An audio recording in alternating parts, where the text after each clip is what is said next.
Good evening, everyone. Thank you for joining me on this episode of Empire Builder, How to Dismantle a Bomb.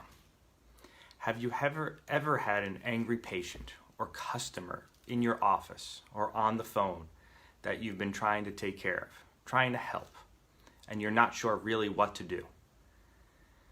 Obviously, these are some of the things that happen in business, whether you have an online business or a brick and mortar business. So tonight we're talking about how to dismantle a bomb. And I'm going to tell you a little story about when we first started our business on how we handled things, because we didn't have the experience and the temperament on what to do. So if we had a patient that came in once, and I remember it very clearly, she was completely unhappy with our service. It was in the middle of the day, probably 5:30, patients everywhere, and we're going back and forth, and the staff comes and interrupts while we're taking care of another patient, okay? Which we now have a rule that we should not be interrupted when a doctor is taking care of a patient, unless it's an extreme emergency. This patient was really unhappy with the service we had provided her. Our staff tried to handle it. It was out in the front, in the waiting room, and we made lots of rookie mistakes back in the beginning of our career. But the key is to learn from them. And no matter what we did, as a staff, we could not please her.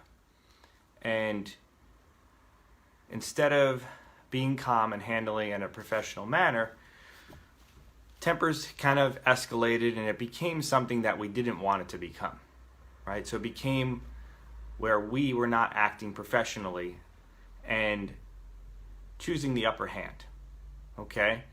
And no matter what we did, we could not take the situation to a more calm, rational manner.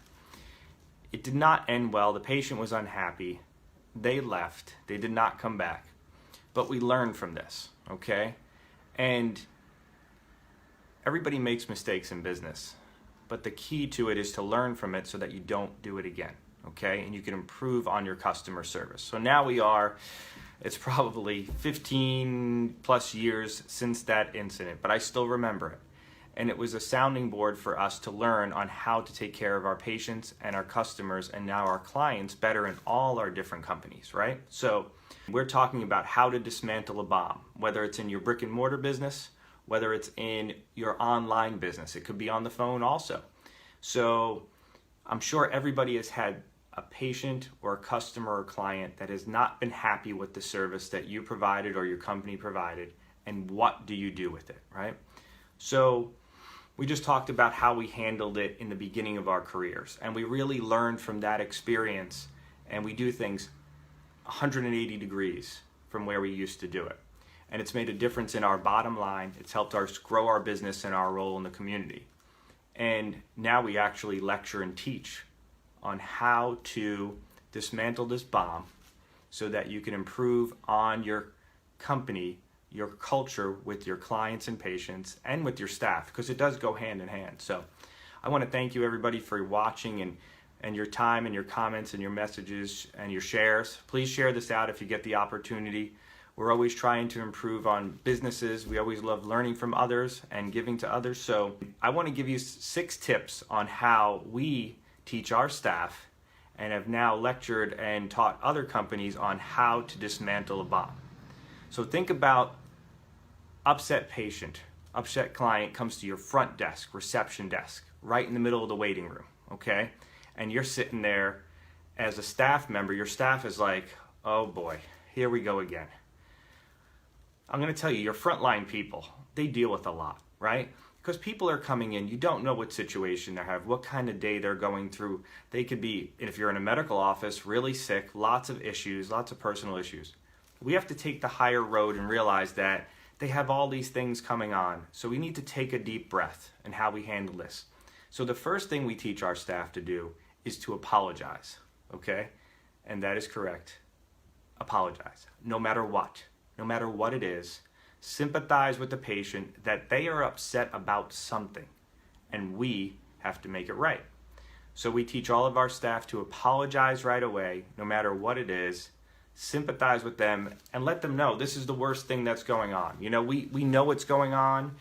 We could see how you're really upset about this, and by just letting them know that, it kind of takes them back a little bit that you really understand and are owning up to it. I didn't say we did anything wrong, okay? I'm not placing blame on my staff or me or anybody else or any other company, but we're just letting them know right off the bat that sometimes people make mistakes. No one is perfect, and we're trying to grow in our patient experience and our client experience, right? So step one is always apologize.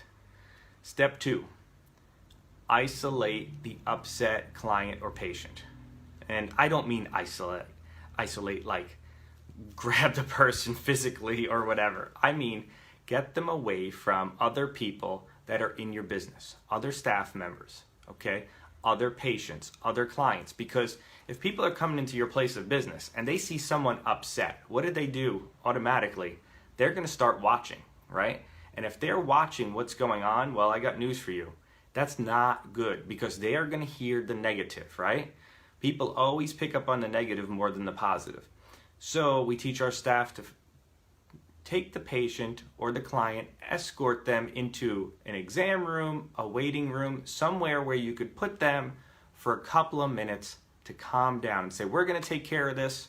I'm going to have you sit here. We're going to get the manager or the director, whoever it is in your company setup, your organizational structure, and we're going to make this right, okay? Put them in a calm place. Nobody else there. They can't make a show, right? Because they're about making a show. They want to make a scene sometimes, right? And I understand there's always those few exceptions, but the few exceptions are very, very small, okay? Are people that we cannot actually reach, okay, through this protocol, all right? So put them in a room, isolate them, let them calm down for a minute or two, and then someone with the authority in your business goes in to that room. Step three, that person is going to own it, okay? So they are walking in, they are someone that's been coached and taught how to handle these issues, right? And what they're going to do for us is they're going to tell that patient, I am going to